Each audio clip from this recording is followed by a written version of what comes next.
자, 인사드리겠습니다. 피부과 전문의 함익병입니다.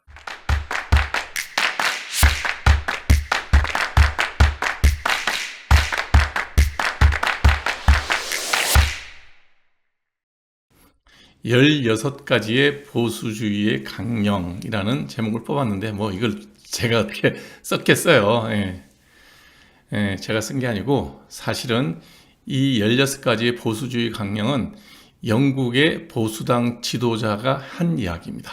이게 영국 현대, 그러니까 1979년부터 2019년까지 지난 40년이죠.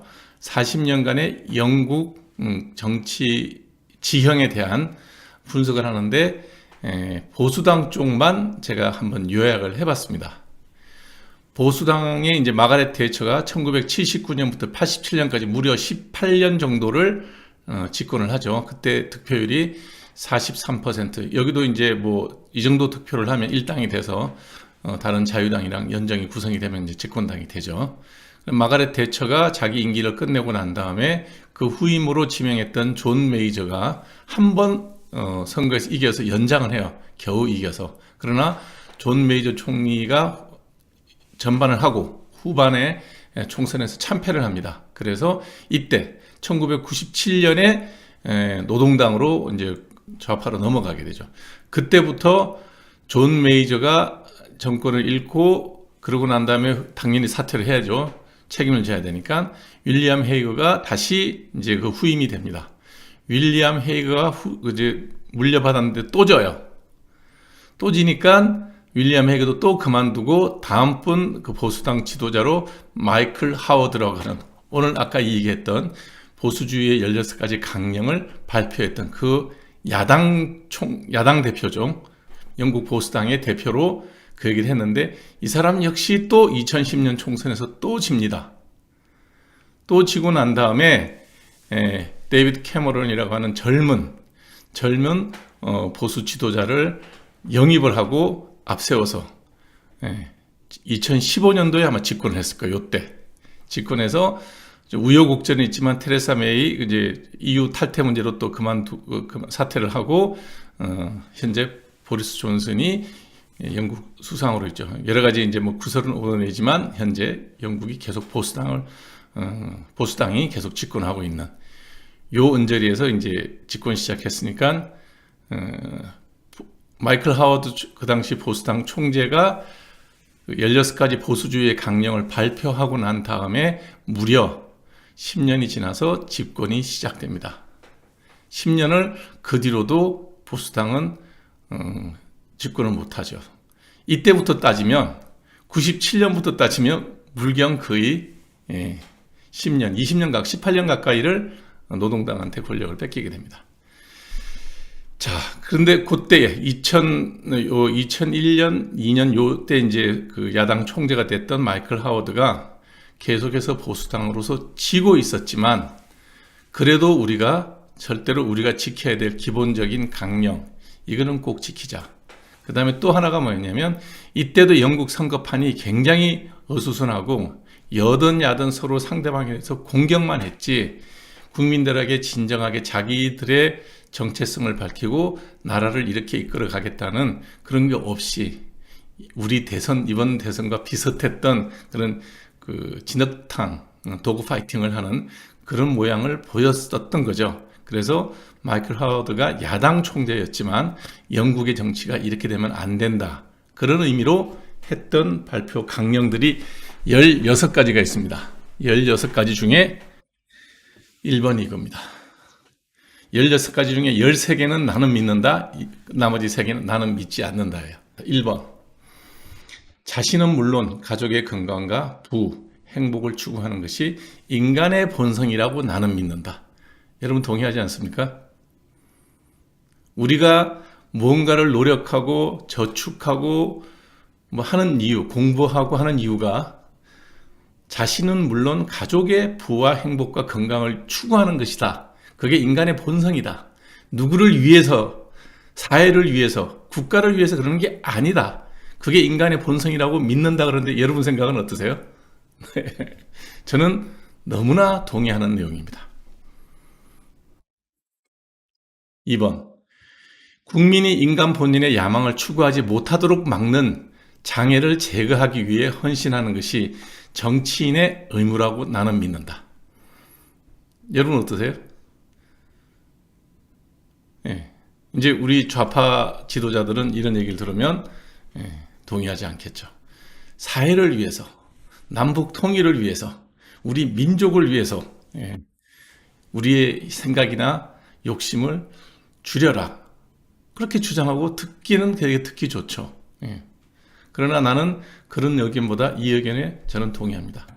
인간 본연의 야망을 추구하지 못하도록 막는 장애, 쉽게 얘기하면 자유를 막는 장애를 제거하는 것이, 그것을 위해서 헌신하는 것이 정치인의 의무다. 저는 우리 보수당이 이 문제에 대해서 좀 더 확신을 갖고 일해 줬으면 좋겠다 라는 생각을 해봤습니다.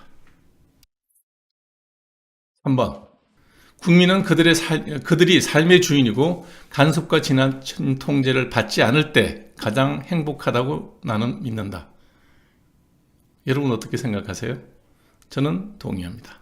물론 우리는 국민이 국가의 지시에 잘 따라야 되고, 그를 위해서, 다수가 잘 살기 위해서 간섭과 통제를 받는 것까지도 행복하다고 생각하는 국민도 있겠죠. 저는 동의하지 않습니다. 그냥 넘기면 되네요. 네. 국민은 커야 하며 정부는 작아야 한다고 나는 믿는다. 이게 이제 보수당의 가장 핵심적인 요건이죠. 저는 새로 출범하는 윤석열 정부는 이러해 줬으면 좋겠다. 뭐 청와대에 많은 일단 청와대 규모를 줄이겠다는 그 말 자체가 저는 솔선수범이라고 믿습니다. 관료, 형식주의, 갖가지 규정과 조사관, 각종 위원회와 독립적인 정부기관이 국민을 보호하기 위하여 만들어졌지만 인간의 행복에 기여하지 않는다고 나는 믿는다.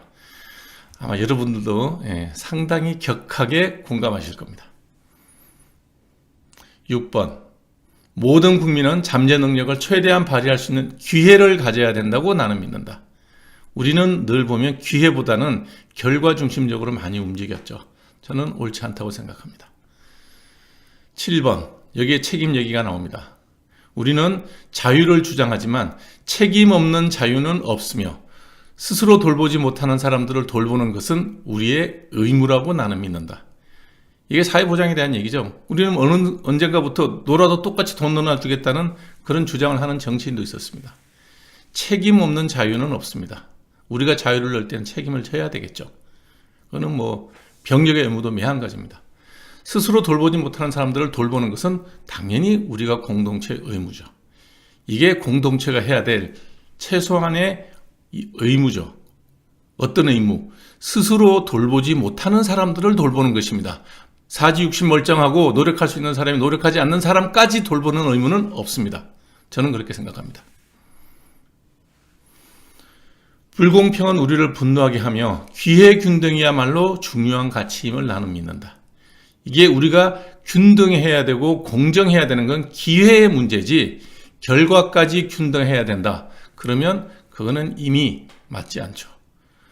늘 평등을 주장하던 분들이 불공평에 대해서는 훨씬 더 가재와 개와 붕어 역할을 하는 다수의 사람들이, 그거는 당연하고 내 자식은 꼭 용이 돼야 된다고 하는 그러한 사람들이 갖고 있었던 지난 5년의 권력이었다고 저는 그렇게 생각합니다.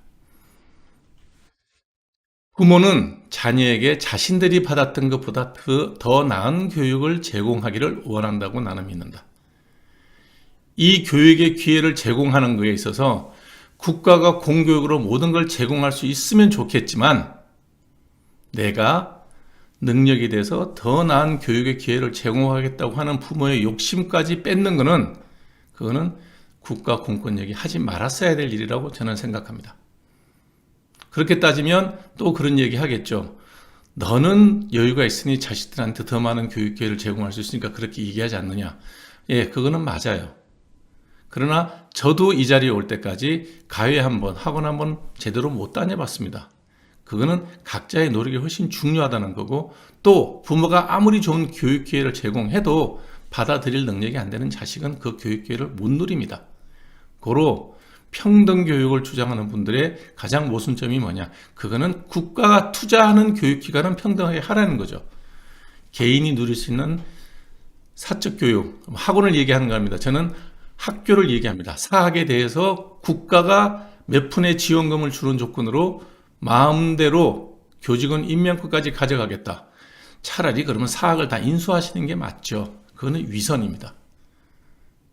국가가 가진 권력이 있다고 해서 순수한 마음으로 수백억, 수십억, 수천억까지 투자한 그런 자율학교까지 국가에서 강제하겠다. 당장 뜯어 고쳐야 됩니다. 저는 그렇게 생각합니다.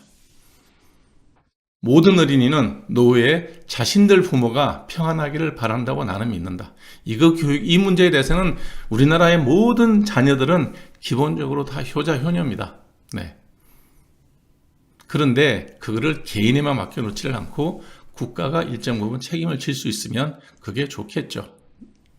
그러나 이거 역시 평등하기는 곤란하다는 겁니다. 평등교육을 이야기하는 많은 좌파 지도자들이 상당 부분 자기 자식은 미국에 유학을 보내더라고요. 이거는 뭐 영국인을 한국인으로 바꿔도 상관은 없겠죠. 영국인들은 그들이 자유로울 때 그때만이 행복하다고 나는 믿는다. 자유 없는 행복은 있을 수 없다는 거죠. 이것도 영국은 한국으로 바꿔도 좋다고 생각합니다. 한국은 언제나 한국의 자유를 수호해야 된다고 나는 믿는다. 자유의 수호라는 게 어떤 의미인지 여러분들이 우리가 갖고 있는 핵무기를 고도화하고 있는 북한에 대한 대응 방식, 우리하고는 전혀 다른 일당 독재 체제를 갖고 있는 중국에 대한 우리의 대응 방식, 불과 100년 전에 우리를 강제로 억압하고 지배하면서 식민 통치를 했던 일본이지만 적어도 현재 정치 체제나 이데올로기는 우리와 똑같은 자유민주주의를 택하고 있는 일본을 대하는 방식은 우리의 자유, 대한민국의 현재의 자유를 수호하는데 어떻게 외교관계를 맺는 것이 좋을지에 대한 생각을 해봐야 되는 겁니다. 한국의 자유를 수호해야 한다. 한국 사람은 그래야 된다. 자유가 없는 통일, 자유가 없는 발전, 나는 그건 의미 없다고 생각합니다. 13번째입니다. 믿는다의 마지막입니다. 행운과 타고난 재능. 이 행운이라는 말이 참 재밌다고 저는 생각했어요. 행운과 타고난 재능, 노력, 그리고 부의 다양성을 통해서만이 반도 국가의 분단된 한국이 고귀한 과거와 약동하는 미래를 가진 위대한 사람들의 고향이 될 수 있다고 나는 믿는다. 나는 그들의 종이 되는 것이 행복하다. 이거에 대해서 우리가 늘 생각해 봐야 돼요. 내가 이 사회에서 잘 된다면 내가 타고난 행운이 되게 많았다. 그래서 나름 성공해서 돈을 벌었던 높은 지위에 갔다 그러면 거기에 따른 노블리스 오블리주는 책임을 져야 되는 거고, 그 행운으로 돈을 벌었다면 기부도 하고 세금도 내야 되는 이유가 행운이라는 거예요. 이 땅에 태어났다는 행운. 내가 대한민국에 태어났지 북조선 인민공화국에 태어나지 않았다는 행운. 그 행운은 우리가 다 늘 감사하고 살아야 될 거예요. 행운과 타고난 재능, 이건 부모님한테 받은 겁니다. 요겁니다. 내가 노력한 거.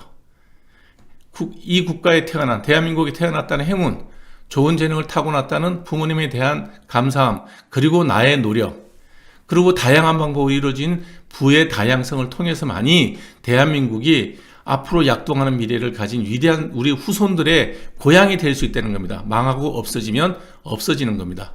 그래서 정치하는 사람들은 그들의 종이 되는 것이, 공복이 되는 것이 행복해야만 됩니다. 정치를 한다는 것은 그 사회의 일반 시민의 종노릇을 하겠다는 거지, 군림하러 가는 것은 곤란하다는 겁니다. 자, 대선 끝났습니다. 현직 대통령도 있고 물려받을 대통령도 있습니다. 그분들이 지금 두 사람이 하고 있는 행위를 보면, 그들의 정치적 행동을 보면 과연 그게 이 나라의 주인인 자기를 지지하는 사람과 자기를 지지하지 않는 사람들이 다 대한민국 국민이에요. 자, 문재인 대통령은 누구 눈치를 봐야 되겠습니까? 이번에 윤석열 대통령 찍은 사람들이 눈치를 봐야 됩니다. 왜? 그들의 종이니까. 자, 윤석열 당선자는 누구 눈치를 봐야 되겠습니까? 자기를 지지하지 않고 퇴임하는 현직 대통령에 대해서 48%가 지지를 보내고 있는 그 국민들의 눈치를 보는 것이, 그래야만 대한민국이 우리 후손들에게, 위대한 우리 후손들이 고향으로 느낄 수 있는 나라로 온전히 남을 수 있다는 겁니다. 나는 믿지 않는다가 세 가지입니다. 제가 늘 이거는 이제 가끔 인용을 많이 하는데, 누군가 내 이웃이 부자이기 때문에 또 다른 사람이 가난해졌다고 나는 믿지 않는다. 이웃이 부자여서 내가 가난한 건 아니라는 거죠. 누군가 지식이 있고 교육을 받았기 때문에 또 다른 사람이 무식해졌다고 나는 믿지 않는다. 네. 마지막으로, 누군가 건강하기 때문에 또 다른 누군가가 병들게 됐다고 나는 믿지 않는다. 정부에서, 문재인 정부에서 코로나를 방역하기 위해서 많은 자영업자들이 희생을 바탕으로 지난 2년간 끌고 왔고, 또 많은 다수의 국민들과 자영업자들이 기꺼이 그 손해를 받아들이면서 참아왔는데, 이제 백신도 많이 맞았는데 오미크론 감염으로 후유증이 남게 됐습니다. 그거는 국가가 책임질 일이 아니라는 겁니다. 건강은 본인이 지키는 겁니다. 그런 거에 대해서 다른 사람 탓하지 않아야 된다는 겁니다.